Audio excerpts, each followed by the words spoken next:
Hello, good morning everyone. आज हम लोग प्रियोन्स के बारे में स्टडी करते हैं। प्रियोन्स क्या होते हैं बच्चों? प्रियोन्स कुछ ऑर्गेनिजम्स होते हैं जो ना ही वायरसेस होते हैं और ना ही बैक्टीरिया होते हैं। ये बहुत स्मॉलेस्ट पार्टिकल्स होते हैं, बेसिकली इन्फेक्शियस पार्टिकल्स होते हैं जो डिजीज कोज करते हैं। ये जनरली जो है ह्यूमंस के अंदर न्यूरॉन्स को अफेक्ट करते हैं और प्रोटीन्स जो होते हैं उनके फंक्शन को ये डिस्टर्ब कर देते हैं। नॉर्मल प्रोटीन को एबनॉर्मल प्रोटीन में कन्वर्ट करते हैं और उन्हीं एबनॉर्मल प्रोटीन्स को या नॉन फंक्शनल प्रोटीन्स को हम लोग प्रियोन्स बोल देते हैं। प्रियोन्स जो होते हैं बेसिकली न्यूरो डिजेनरेटिव डिजीजेस कोज करने के लिए रिस्पॉन्सिबल होते हैं। यानी अगर हम सबसे पहला सवाल पूछें कि प्रियोन्स हैं क्या, प्रियोन्स जो होते हैं ह्यूमंस के अंदर न्यूरॉन्स जो होते हैं, हमारे जो नर्व सेल्स होते हैं, उनके फंक्शन को डिसरप्ट करते हैं और बहुत डेंजरस टाइप की बीमारीज एनिमल्स के अंदर और ह्यूमंस के अंदर भी कोज करते हैं। अब देखो, कोई भी प्रोटीन जब ट्रांसलेशन के बाद में बनता है, ट्रांसक्रिप्शन ट्रांसलेशन के बाद में पूरा का पूरा प्रोटीन आपका बन के आता है, उसके बाद प्रोटीन को फंक्शनल होने के लिए उसकी फोल्डिंग होनी पड़ती है और वो फोल्डिंग जो है एक्यूरेट होनी चाहिए, उसके बाद ही प्रोटीन फंक्शनल होता है।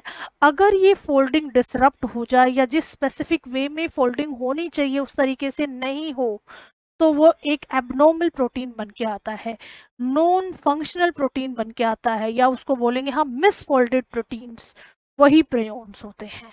तो ये कोई वायरसेस होते हैं? नहीं, वायरसेस नहीं होते। क्या ये बैक्टीरियाज होती है? नहीं, ये बैक्टीरियाज नहीं होते। ये बहुत स्मॉल पार्टिकल्स होते हैं, इन्फेक्शियस पार्टिकल्स हैं, या हम इनको इन्फेक्शियस प्रोटीनेशियस पार्टिकल्स भी बोल सकते हैं।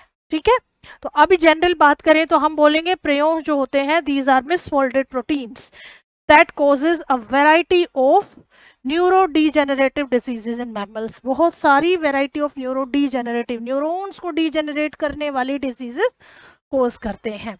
ओके, इनको हम इसलिए जानते हैं, ये इतने डेंजरस या इतने खतरनाक इसलिए हैं क्योंकि इनकी जो प्रॉपर्टी होती है वो ये होती है कि खुद एबनॉर्मली फोल्डेड है, लिथाल है, फेटाल है, और अगर ये किसी नॉर्मल प्रोटीन के साथ जाके अटैच हो जाएं तो उसको भी एबनॉर्मल प्रोटीन में कन्वर्ट कर देते हैं। ये इनकी सुपर पावर है जिसकी वजह से ये बहुत ही ज़्यादा डेंजरस है और बहुत सारे जो नॉर्मल प्रोटीन्स हमारी बॉडी के लिए काम कर रहे हैं, सिंगल प्रियोन अगर आ जाता है तो वो इन सभी को एबनॉर्मल प्रोटीन्स में कन्वर्ट कर सकता है। तो यू कैन अंडरस्टैंड कि अब कितना ज़्यादा ये खतरनाक हो सकता है।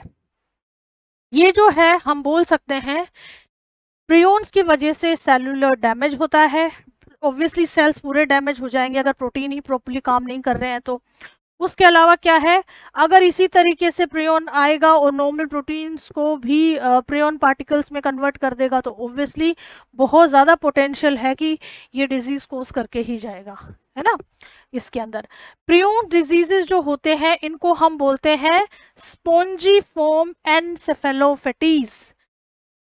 देखो, ये एक डिजीज कोज करता है काऊ के अंदर, बोवाइन स्पॉन्जीफॉर्म एनसेफेलोफेटीज, जिसको हम शॉर्ट में BSE के नाम से भी जानते हैं। तो ये जो डिजीजेस होती हैं बच्चों, ये बहुत फटाल यानी बहुत ज़्यादा डेथ में रिजल्ट करने वाली डिजीजेस होती हैं, बहुत डेंजरस डिजीजेस होती हैं, इन्फेक्शियस होती हैं हाईली, और इनका जो ट्रीटमेंट है अभी तक पॉसिबल है नहीं। बहुत सारी रिसर्च अभी भी चल रही है इनको और अच्छे से इनके मैकेनिज्म को अंडरस्टैंड करने के लिए, ठीक है, और ट्रीटमेंट मिल जाए किसी तरीके से हमें इन डिजीजेस का। तो ये अभी तक तो अनट्रीटेबल है, यानी अगर प्रियोन डिजीज हो गई है तो हम थोड़ा बहुत मेडिकेशन से उसका जो सिम्टम्स हैं या उसके जो लाइफ स्पैन है उसको थोड़ा सा बढ़ा सकते हैं। बाकी with in disease identify diagnose होने के कुछ महीनों या साल के अंदर इंडिविजुअल की डेथ हो सकती है, which is very very unfortunate. ठीक है, अभी मूविंग टू द नेक्स्ट, देखो क्या बात करते हैं। तो प्रियोन्स की क्या कैरेक्टरिस्टिक है, ऐसा क्या इनकी कैरेक्टरिस्टिक है जो इनको प्रियोन पार्टिकल्स बना के जा रही है। सबसे पहली बात करेंगे कि मिसफोल्डेड प्रोटीन्स हैं, यानी कोई भी प्रोटीन जो होता है वो नॉर्मली उसका एक स्ट्रक्चर होता है ना, बन के आने के बाद में फिर उसकी एक प्रॉपर सी फोल्डिंग होती है और उस फोल्डिंग के बाद वो प्रोटीन अपना फंक्शनल हो जाता है। लेकिन अगर ये फोल्डिंग ही एबनॉर्मल हो जाए तो वो प्रोटीन जो है नॉन फंक्शनल हो जाएंगे, है ना, नॉन फंक्शनल हो जाएंगे, और नॉन फंक्शनल जो होंगे तो वो डिजीज के अंदर रिजल्ट करके आएंगे, यानी वो जो है प्रियोन डिजीज कोज करेंगे। ओके, ये जो होते हैं इन्फेक्शियस एजेंट्स होते हैं, इन्फेक्शियस का मतलब बहुत जल्दी इन्फेक्शन फैलाएंगे। एक सिंगल प्रियोन पार्टिकल है, सपोज एक सिंगल प्रियोन पार्टिकल है हमारे पास में, this is a single prion particle.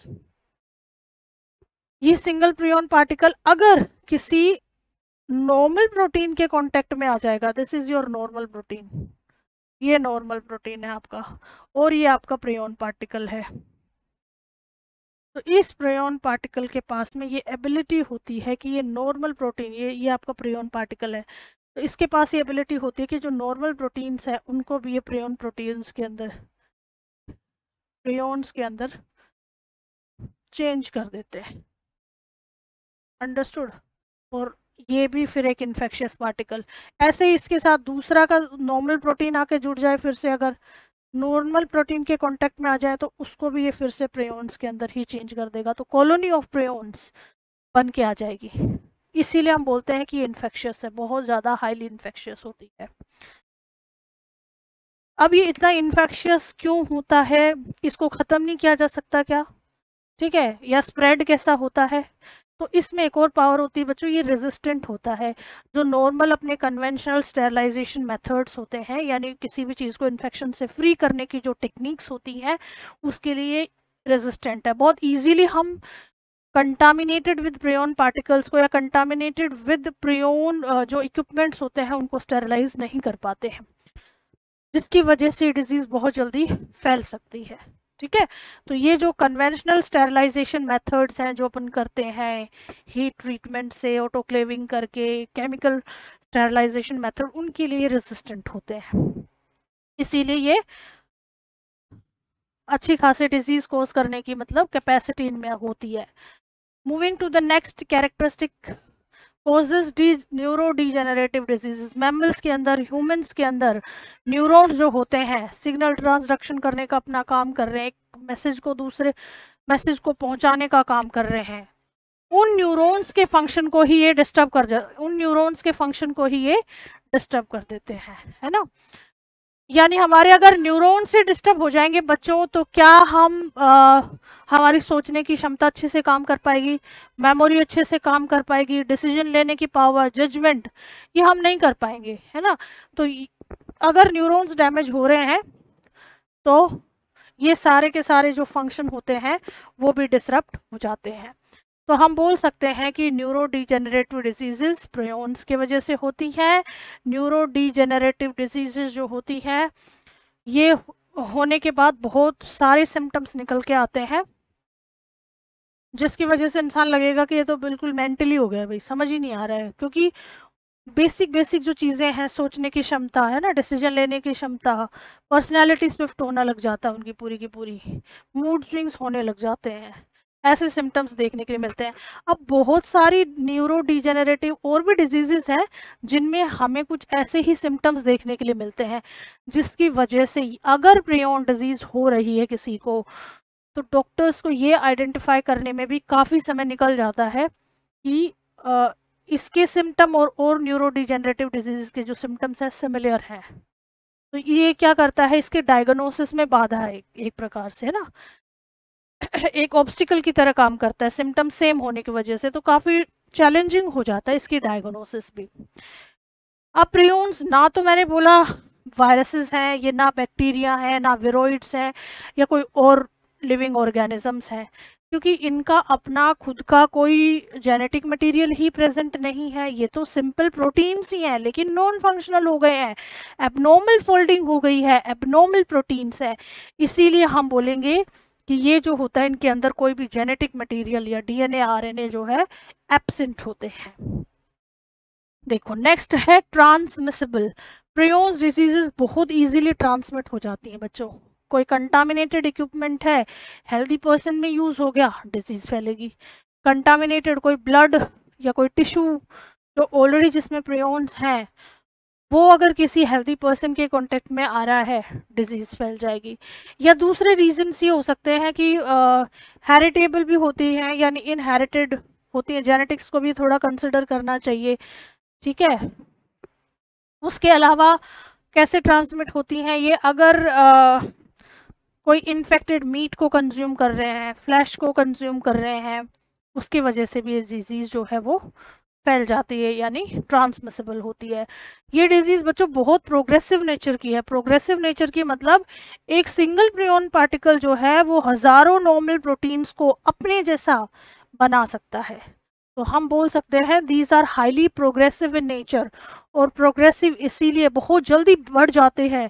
प्रियन्स के पार्टिकल्स बहुत जल्दी बढ़ेंगे, नॉर्मल प्रोटीन्स जो है वो सारे के सारे बहरूपी बन जाएंगे, उनकी तरह मतलब चेंज हो जाएंगे, कन्वर्ट हो जाएंगे। तो ये बहुत फेटाल है, बहुत ही ज़्यादा फेटाल यानी डेथ में रिजल्ट होने वाली डिजीज़ है, ठीक है। तो ये ऑलवेज फेटाल होती हैं। इसके लिए अभी सबसे ज़्यादा अनफॉर्चुनेट है कि इनके लिए कोई क्योर नहीं है, ठीक है, कोई इफेक्टिव ट्रीटमेंट नहीं मिला है। मेडिकेशन से भी हम थोड़े समय तक लाइफ को प्रोलॉन्ग कर सकते हैं, वो भी थोड़ा, ज़्यादा नहीं, ठीक है। So these are highly progressive and fatal. Moving to the next point, prions diseases humans को भी अफेक्ट करती हैं बच्चों, एनिमल्स को भी अफेक्ट करती हैं। अभी हम डिजीजेस देखेंगे, काऊ में हो रही है, शिप में हो रही है, ह्यूमंस में हो रही है, ठीक है। सीजेडी डिजीज हो गई, मैड काऊ डिजीज हो गई, तो ये एनिमल्स और ह्यूमंस दोनों को डिजीज हो सकती है। क्या प्रियन डिजीजेस जो है वो स्प्रेड होती है, तो कैसे कैसे स्प्रेड होती है, फैलती कैसे है, यानी वही ट्रांसमिसिबल कैसे होती है, ट्रांसमिट कैसे होती है। ये डिजीज हाईली ट्रांसमिसिबल होती है बच्चों। अब देखो, अगर कोई मीट कंटामिनेटेड है प्रियन पार्टिकल से, ऑलरेडी कंटामिनेटेड है, तो ये डिजीज फैल जाएगी। उसके अलावा ऑर्गन ट्रांसप्लांट अगर कर रहे हैं और उस टाइम पे कोई इक्विपमेंट यूज किया है, उसकी प्रॉपर स्टेरलाइजेशन नहीं हुई है, तो भी ये डिजीज जो है सर्जरी के बाद में इक्विपमेंट्स का स्टेरलाइजेशन प्रॉपर होना चाहिए। अगर नहीं हुआ है और वो इक्विपमेंट्स कंटामिनेट हो गए हैं, तो ये डिजीज इजीली फैल जाएगी, okay. Is prion a virus, क्या प्रियन वायरस होता है? No, it is not a virus, it is not a bacteria. Prions are prions, prions are proteinaceous infectious agents, ठीक है। ये बहुत छोटे होते हैं वायरसेस से, बैक्टीरिया से, और भी जो लिविंग सेल्स होते हैं उनसे छोटे होते हैं। इनका खुद का कोई जेनेटिक मटेरियल नहीं होता है, और ये सिंपली प्रियन्स ही होते हैं, ना ये वायरस है ना ये बैक्टीरिया है। I hope this much is clear. अब देखो प्रियन्स की डिस्कवरी कैसे हुई थी, किसने की थी। तो बच्चों एक साइंटिस्ट थे, एक अमेरिकन न्यूरोलॉजिस्ट थे, ठीक है। न्यूरॉन्स की स्टडी करने वाले, नर्व सेल, ब्रेन सेल्स की स्टडी करने वाले साइंटिस्ट को न्यूरोलॉजिस्ट बोलते हैं। बायोकेमिस्ट भी थे, बायोकेमिस्ट्री के फील्ड में भी इन्होंने काफ़ी अच्छा काम किया। इन्होंने, इनका नाम था स्टेनली बी प्रश्नर। इन्होंने प्रियन्स के बारे में स्टडी किया और टर्म प्रियन दिया। प्रियन तो short form actually, proteinaceous infectious particles को इन्होंने प्रियन्स बोला था 1982 के अंदर। देखो नाम से पता चल रहा है, प्रोटीनेशियस इन्फेक्शियस पार्टिकल, यानी ऐसे प्रोटीन्स, प्रोटीन जनरली हमारी बॉडी के फेवर में काम करते हैं, ठीक है, लेकिन ये क्या कर रहे हैं, इन्फेक्शन कोज कर रहे हैं just because of abnormal folding. तो ये प्रोटीनेशियस इन्फेक्शियस पार्टिकल्स हैं, ओके। ये डिस्कवरी बच्चों बहुत अच्छी डिस्कवरी की गई थी, और 1997 के अंदर ये डिस्कवरी की इन्होंने। उसके लिए इन्हें नोबेल प्राइज भी दिया गया था in the field of physiology and medicine. तो 1997 के अंदर नोबेल प्राइज से भी नवाजा गया था। अच्छा काम किया इन्होंने। देखो अब हमें कुछ चीज़ें समझनी पड़ेंगी इस प्रियन डिजीज के मैकेनिज्म को समझने के लिए। जीन्स क्या होती हैं बच्चों? क्रोमोसोम की छोटी छोटी सेगमेंट्स जो होती हैं उनको हम जीन्स बोलते हैं, ठीक है। उन जीन्स का ट्रांसलेशन होने के बाद में प्रोटीन बनता है। हर क्रोमोसोम पे अलग अलग स्पेसिफिक जीन्स होती हैं जो स्पेसिफिक प्रोटीन्स बनने के लिए रिस्पॉन्सिबल होते हैं। तो इनमें से एक क्रोमोसोम होता है क्रोमोसोम 20। ये जो क्रोमोसोम 20 होता है बच्चों, इस क्रोमोसोम नंबर 20 पर एक जीन होती है, उस जीन को, क्रोमोसोम भी हमें पता है हमारे पास में 23 पेयर्स क्रोमोसोम्स हैं, टोटल 6 क्रोमोसोम है। तो क्रोमोसोम नंबर 20 के ऊपर जीन प्रेजेंट होता है, और ये जीन जो है this codes for your prion protein. किसके लिए कोड करता है? Codes for your prion protein. Prion protein के लिए कोड करती है, प्रियॉन प्रोटीन्स बनते हैं। तो प्रोटीन नॉर्मल होते हैं और अब नॉर्मल होते हैं। नॉर्मल से काम करेंगे, मिस जो हो गए हैं वो scrapie form, abnormal form, folded form, infectious form कहेंगे, कुछ भी बोल सकते हैं हम। तो प्रियॉन जो नॉर्मल प्रोटीन है उसके लिए हमने एक एब्रीवेशन में PRPC यूज करते हैं, यानी ये हमारे सेलुलर प्रियॉन पार्टिकल्स हैं। These are your cellular, C stands for cellular prion particles. ठीक है, किसी भी सेल के सरफेस पे यानी प्लाज्मा मेम्ब्रेन की जो लिपिड बाइलेयर होती है उस पे जाके ये स्टक हो जाते हैं या उस पे ये प्रेजेंट होते हैं।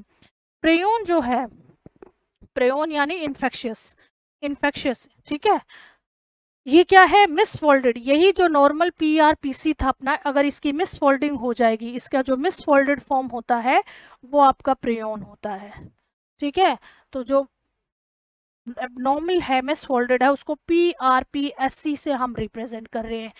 SC जो होता है ये स्क्रैपी फॉर्म को रिप्रेजेंट करता है। स्क्रैपी का मतलब होता है, स्क्रैपी जो है एक डिजीज है, जो मैड काउ डिजीज है, काउ में होने वाली, प्रियॉन्स की वजह से काउ में होने वाली डिजीज। ठीक है, तो ये जो है स्क्रैपी फॉर्म के लिए SC यूज किया है, यानी जो प्रियॉन पार्टिकल्स है ये स्क्रैपी प्रियॉन पार्टिकल्स है, मिसफोल्डेड है, और ये डिजीज्ड कंडीशन को क्रिएट करने के लिए रिस्पॉन्सिबल होते हैं। तो नॉर्मल PRPC होता है, मिसफोल्ड होके ये अपना स्क्रैपी बना लेता है। Understood? I hope this much is clear. Now moving to the next slide. Proteinaceous infectious particles को प्रियॉन्स बोलते हैं बच्चों। इस डायग्राम को हम समझते हैं, कुछ इसका जो मैकेनिज्म है उसको समझाने की मैंने यहाँ कोशिश की है।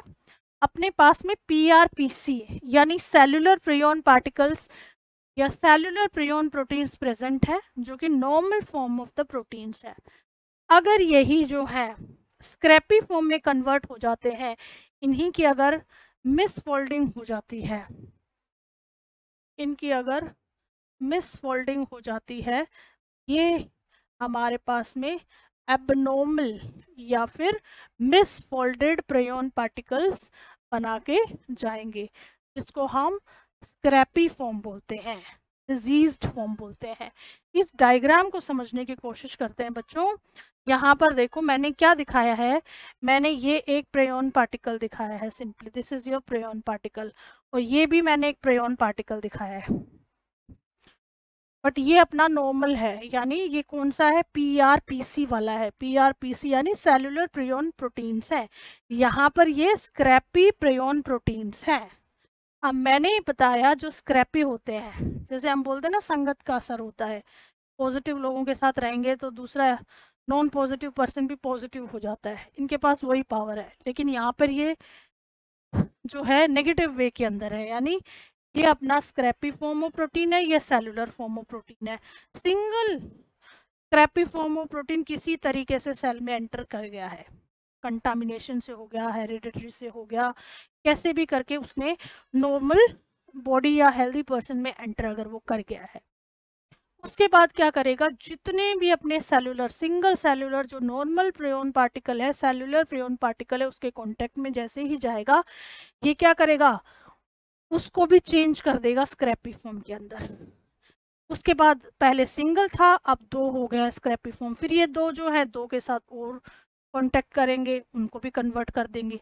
ऐसे करके जो नॉर्मल प्रोटीन्स थे किसी हेल्दी पर्सन के अंदर, वो धीरे धीरे भी नहीं, काफी प्रोग्रेसिव नेचर के अंदर सारे के सारे स्क्रैपी फॉर्म में कन्वर्ट हो जाएंगे, और इस तरीके से एक एग्रीगेट बना देंगे। प्रियॉन्स का एक एग्रीगेट यानी गुच्छा बन के आ जाएगा, बहुत सारे प्रियॉन्स का।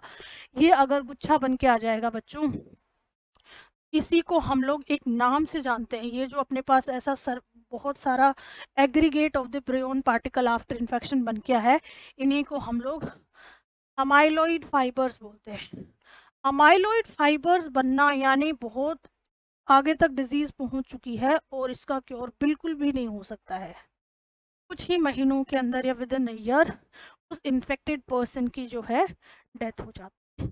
ठीक है, तो इनको हम अमाइलॉइड फाइबर्स के नाम से जानते हैं। उसके बाद कुछ नहीं, न्यूरॉन्स डिस्ट्रॉय हो जाएंगे, न्यूरॉन्स में अपोप्टोसिस हो जाएगी। न्यूरॉन्स अपोप्टोसिस, न्यूरॉन्स जो होते हैं बच्चों एक ही बार बनते हैं, बार बार से न्यूरॉन्स बनते भी नहीं है। ठीक है, तो न्यूरॉन्स डिस्टर्ब होने लग जाएंगे, ब्रेन के सेल से डिस्टर्ब हो जाएंगे, तो कुछ नहीं हो पाएगा, जो ब्रेन से होने वाले काम है वो कुछ भी नहीं हो पाएंगे। ठीक है, इसीलिए ये डिजीज काफी फैटाल या लिथाल होती है। अगर हम इसके मैकेनिज्म को समझें बच्चों, मैकेनिज्म को अंडरस्टैंड करने की कोशिश करते हैं। ये मैंने यहाँ पर आफ्टर ट्रांसलेशन नॉर्मल प्रोटीन बन के आया है। ठीक है, this is your normal protein जो आफ्टर ट्रांसलेशन नॉर्मल प्रोटीन है, आफ्टर ट्रांसलेशन आपका बन के आया है। अब देखो होता क्या है, नॉर्मल प्रोटीन बन के आने के बाद में उनकी फोल्डिंग होती है। क्या होती है? फोल्डिंग होती है, और फोल्डिंग होना बहुत ज़रूरी है in order to make the protein functional. ठीक है, तो यहाँ पर मैंने फोल्डिंग किया, ये मोल्टन ग्लोब्यूल फॉर्म के अंदर हमारे पास में प्रोटीन आ गया। प्रोटीन का primary structure, secondary, tertiary, quaternary structures बन के आते हैं ना। फोल्डिंग होती है तो या तो नॉर्मल फोल्डिंग हो जाती है तो प्रोटीन फंक्शनल हो जाएगा, अपना अपना जो भी फंक्शन है रेस्पेक्टिव फंक्शन परफॉर्म करेगा। फोल्डिंग होने के बाद में कई बार क्या होता है कि बच्चों एरर्स होते हैं, ड्यूरिंग फोल्डिंग भी एरर्स हो जाते हैं। अगर फोल्डिंग होते हुए कुछ एरर्स होते हैं तो बॉडी के पास में ऐसा मैकेनिज्म है कि उन एरर्स को चेक किया जाता है और उनको रेक्टिफाई कर दिया जाता है, सही कर दिया जाता है। फोल्डिंग होगी, फोल्डिंग के दौरान क्या होगा, अगर एबनॉर्मल प्रोटीन बन के आ रहा है तो हमारे पास में फोल्डिंग प्रॉपर नहीं होती है तो कुछ प्रोटियोलाइटिक एंजाइम्स होती हैं, यानी प्रोटीन्स को डिस्ट्रक्ट करने वाली। एबनॉर्मल प्रोटीन्स अगर बन गए तो उनको डिस्ट्रॉय कर देना ही बेटर है, वरना आगे जाके वो डिजीज कंडीशन क्रिएट करती हैं। तो उन प्रोटीन्स को डिस्ट्रॉय कर दिया जाता है। ये काम कौन करती है? प्रोटियोलाइटिक एंजाइम्स करती हैं। प्रोटियोलाइटिक एंजाइम्स यानी प्रोटीएजेस, एक ही मतलब है ना, प्रोटियोलाइटिक एंजाइम्स और प्रोटीएजेस एक ही मतलब है। ये काम प्रोटियोलाइटिक एंजाइम्स करती हैं, मतलब एक ही है, प्रोटीएसिस या प्रोटियोलाइटिक। क्या बताया मैंने बताया नॉर्मल हमारे पास में प्रोटीन आया है, उसकी फोल्डिंग हुई है। फोल्डिंग जब होती है तो फोल्डिंग बिल्कुल सही हो जाती है तो प्रोटीन फंक्शनल हो जाता है, रेस्पेक्टिव फंक्शन परफॉर्म करता है। लेकिन अगर उस प्रोटीन की फोल्डिंग प्रॉपर नहीं हुई है, अगर वो मिसफोल्डेड हो गया है, तो भी बॉडी के पास में एक मैकेनिज्म होता है कि उस मिसफोल्डेड प्रोटीन को डिस्ट्रॉय कर दो, क्योंकि उसकी प्रॉपर फोल्डिंग नहीं हुई है। तो ये काम अपना प्रोटीएजेस या प्रोटियोलाइटिक एंजाइम करती है। अगर प्रोटीन की फोल्डिंग हो रही है तो देखो, प्रोटीन की फोल्डिंग एक बार हुई, गलत हो गई, उस टाइम पे हमारे पास में चैपरोन मॉलिक्यूल्स होते हैं, कुछ प्रोटीन्स ही होते हैं। चैपरोन कैटालिसिस होगा, एक केमिकल रिएक्शन होगा और उसकी वजह से एबनॉर्मल फोल्डेड प्रोटीन को नॉर्मली या फिर करेक्टली फोल्डेड प्रोटीन में कन्वर्ट कर दिया जाएगा। जहां पे भी एरर हुआ है, प्रॉपर फोल्डिंग नहीं हुई है, उसको सही कर दी जाए। ठीक है बच्चों, हमने क्या किया, प्रोटीन लिया, प्रोटीन की फोल्डिंग हो गई है, प्रोटीन की फोल्डिंग एबनॉर्मल हुई तो चेक किया, चेक करके सही करने की कोशिश की गई, सही हो गई तो वो प्रोटीन करेक्टली फोल्डेड हो गया है, अब वो अपना फंक्शनल हो गया है, फंक्शन परफॉर्म करेगा। लेकिन अगर एबनॉर्मल फोल्डिंग होगी, सही नहीं कर पाया चैपेरोन, तो प्रोटीएजेस जो है वो प्रोटियोलाइटिक एंजाइम्स है, वो इन प्रोटीन्स का डिग्रेडेशन कर देंगी क्योंकि ये एबनॉर्मल है। लेकिन क्या होता है बच्चों, ये प्रियोन पार्टिकल जो प्रियोन प्रोटीन्स होते हैं, ये मिसफोल्डेड अगर प्रोटीन्स हैं और ये प्रियोन्स प्रोटीन्स हैं, यानी प्रियोन्स की खासियत ये होती है प्रोटीन्स की, इन प्रोटीन्स की, इनके अंदर बीटा शीट जो होती है उसकी कंपोजिशन बहुत ज़्यादा होती है। ये जनरली अल्फा हेलिक्स कम होती है इन प्रोटीन्स में, बीटा शीट ज़्यादा होती है, और बीटा शीट ज़्यादा होने की वजह से ये प्रोटीएजेस एंजाइम के लिए रेजिस्टेंट है। यानी प्रोटीएजेस ने बोला कि आप नॉन फंक्शनल हैं, आप आइए, आपको करेक्ट नहीं किया जा सकता है, हम आपका कैटालिसिस कर देते हैं, हम आपको यानी आपका ब्रेक डाउन करके डिस्ट्रॉय कर देते हैं। लेकिन प्रोटीएजेस ने ये काम करने की कोशिश की तो वो कर ही नहीं पाई। क्यों? क्यों? इसलिए क्योंकि ये प्रियोन प्रोटीन्स जो है, ये प्रियोन प्रोटीन्स ये प्रोटीएजेस के लिए रेजिस्टेंट है। अब रेजिस्टेंट क्यों है? क्योंकि इनका जब हमने स्ट्रक्चर देखा, उसके अंदर हमने देखा जो अमाइनो एसिड्स का अरेंजमेंट है वो अल्फा हेलिक्स में कम और बीटा शीट में ज़्यादा है। और बीटा शीट अगर ज़्यादा है तो बीटा शीट के लिए, बीटा शीट वाले अमाइनो एसिड्स का अगर अरेंजमेंट देखने के लिए मिला तो प्रोटीएजेस ने बोला भैया अपनी बस की बात तो नहीं है कि बीटा शीट जो है वो ज़्यादा है और हम बीटा शीट को नहीं काट पाएंगे। उस वजह से क्या हो गया, ये रेजिस्टेंट हो गई और प्रोटीएसिस के लिए रेजिस्टेंट होने की वजह से ये ऐसे की ऐसे रह गई। Non functional form, abnormally folded form या मिस फोल्डेड फॉर्म के अंदर होते हुए ये सेल में प्रेजेंट है। तो कुछ फायदा तो सेल के लिए करने नहीं है वाली, ये कुछ ना कुछ नुकसान ही करेगी। इसने क्या करना शुरू कर दिया, खुद तो स्क्रैपी फॉर्म था, खुद तो मिस फोल्डेड फॉर्म था, दूसरों को भी, अकेली रह गई ना तो औरों को भी कन्वर्ट करने लग गई है। जो नॉर्मल प्रोटीन थे वो भी अब स्क्रैपी फॉर्म के अंदर कन्वर्ट हो जाएंगे और एक अमाइलॉइड फाइबर जो है वो बन के आएगा।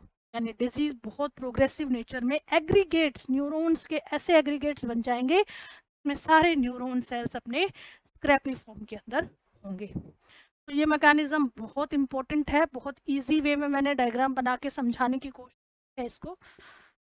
चलो moving to the next slide. अगर हम बात करें, ये देखो इस चीज को समझो, किस वजह से वो जो किस वजह से हम बोल सकते हैं कि ये प्रोटीएजेस के लिए, यानी जो प्रियोन्स है, प्रियोन्स जो है ये रेजिस्टेंट हो गए हैं। ये क्या हो गए हैं बच्चों? ये रेजिस्टेंट हो गए। किसके लिए रेजिस्टेंट हो गए? प्रोटीएजेस के लिए रेजिस्टेंट हो गए। प्रोटीएज के लिए रेजिस्टेंट हो गए। तो कैसे हो गए हैं रेजिस्टेंट, उस चीज को अंडरस्टैंड करते हैं। ये यहाँ पर मैंने PRPC जो एब्रीवेशन है, इससे मैंने नॉर्मल प्रोटीन प्रियोन प्रोटीन्स को शो किया है। यानी ये सेलुलर प्रियोन प्रोटीन्स है। इनका जब मैंने स्ट्रक्चर को देखा, इसके प्रोटीन के स्ट्रक्चर को देखा, तो मैंने देखा इसमें अल्फा हेलिक्स जो है वो ऑलमोस्ट 43% है, जबकि बीटा शीट जो है वो 3% है। यानी इसका जो स्ट्रक्चर है मोस्टली अल्फा हेलिकल स्ट्रक्चर है। यानी अमाइनो एसिड्स इसमें और उसमें सेम ही होंगे मिस फोल्डेड में, लेकिन अरेंजमेंट की अगर हम बात करें, अल्फा हेलिक्स को हम कुछ ऐसे से ऐसे रिप्रेजेंट करते हैं, these are alpha helical structures. ये अपने अल्फा हेलिकल, तो ये अरेंजमेंट हमें इसमें अल्फा हेलिकल देखा। लेकिन जो प्रियोन्स थे उसमें हमें बीटा शीट जो है वो ज़्यादा देखने के लिए मिल रही है, ऑलमोस्ट 43%, जबकि अल्फा हेलिक्स जो है वो 30% ही थी। बीटा शीट का स्ट्रक्चर को कुछ हम ऐसे शो कर सकते हैं, this is your alpha helix. अगर मैं बीटा शीट का स्ट्रक्चर बनाऊं तो suppose this is beta sheet, यानी कुछ नहीं, अमाइनो एसिड भी सेम है, केवल अरेंजमेंट डिफरेंट है बच्चों। और ये अरेंजमेंट जो है प्रोटीएसिस ये बोलती है भैया इस अरेंजमेंट को मैं नहीं तोड़ पाती हूँ, ठीक है, मेरे में इतनी कैपेसिटी नहीं है। प्रोटीएसिस बोल रही है कि मैं इसका ब्रेक डाउन कर पाऊँ। और यही है कारण जिसके वजह से ये प्रोटीन मिसफोल्डेड के मिसफोल्डेड, ना ये करेक्टली फोल्ड हो पाए हैं और ना ही इनका डिस्ट्रक्शन हो पाया। अंडरस्टूड? यहाँ पर मैंने क्या दिखा है, नॉर्मल सेलुलर प्रियोन प्रोटीन्स है, ठीक है। अल्फा हेलिक्स जो है 43% है, जबकि बीटा शीट 3% है।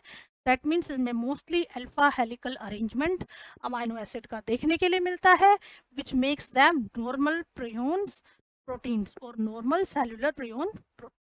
वेयरएज अगर स्क्रैपी फॉर्म को देखें, और SC represent scrapie form of prion proteins, यहाँ पर क्या हो रहा है, इनकी फोल्डिंग हुई है, मिस फोल्डेड प्रोटीन्स है। अल्फा हेलिक्स 30%, बीटा शीट हमारे पास 43% है। इस कंपोजिशन की वजह से ही ये प्रोटीएजेस एक्टिविटी के लिए रेजिस्टेंट हो गए हैं। ये बहुत रेजिस्टेंट होने की वजह से प्रॉब्लम क्रिएट हुई है।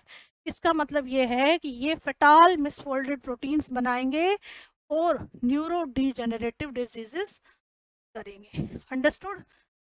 इनके पास में एबिलिटी है, इनके पास में ये कैपेसिटी है कि ये नॉर्मल प्रियोन प्रोटीन्स को भी एबनॉर्मल मिसफोल्डेड प्रोटीन्स के अंदर चेंज कर देते हैं, ठीक है। यानी इनका मोस्टली बीटा शीट स्ट्रक्चर है। ये इस डायग्राम से अंडरस्टैंड इजीली किया जा सकता है।